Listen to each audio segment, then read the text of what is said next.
خطبہ نمبر 172، آپ علیہ السلام کے خطبے کا ایک حصہ۔ حمد خدا، یوم شورا، قریش کے مظالم اور اصحاب جمل کی غارت گریوں کا ذکر۔ بسم اللہ الرحمن الرحیم۔ حمد خدا۔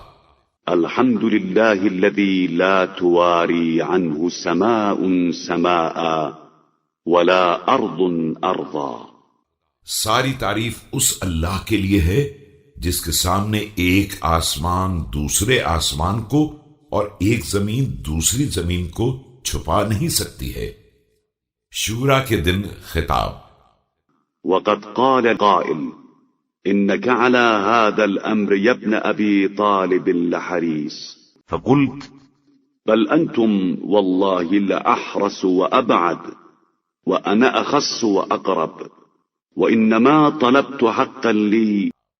ایک شخص نے مجھ سے یہاں تک کہہ دیا کہ فرزند ابو طالب، آپ میں اس خلافت کی طمع پائی جاتی ہے، تو میں نے کہا خدا کی قسم تم لوگ زیادہ حریص ہو، حالانکہ تم دور والے ہو، میں تو اس کا اہل بھی ہوں اور پیغمبر صلی اللہ علیہ وآلہ وسلم سے قریب تر بھی ہوں۔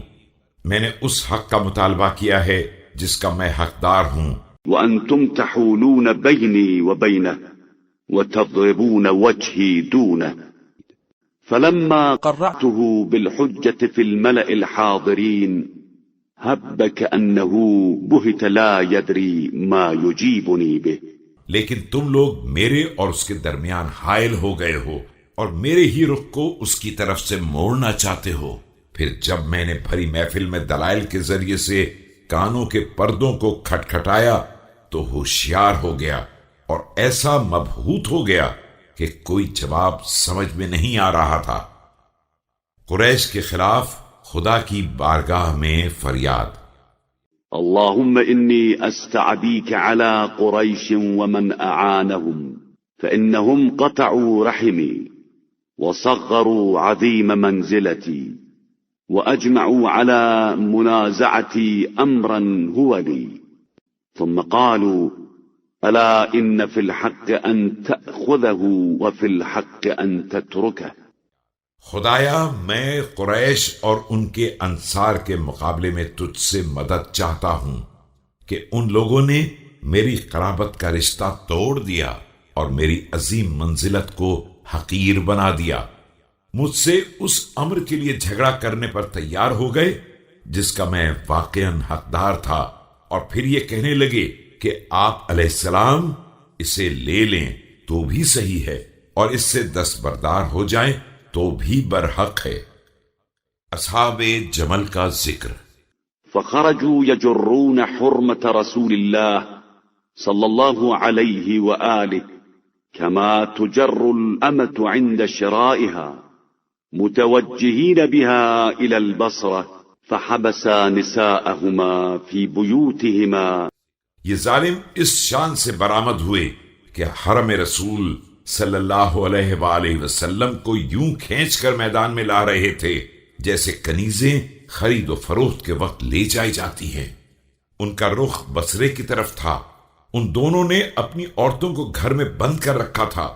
وأبرز حبيس رسول الله صلى الله عليه وآله لهما ولغيرهما في جيش ما منهم رجل إلا وقد أعطاني الطاعة وسمح لي بالبيعة طائعا غير مكره۔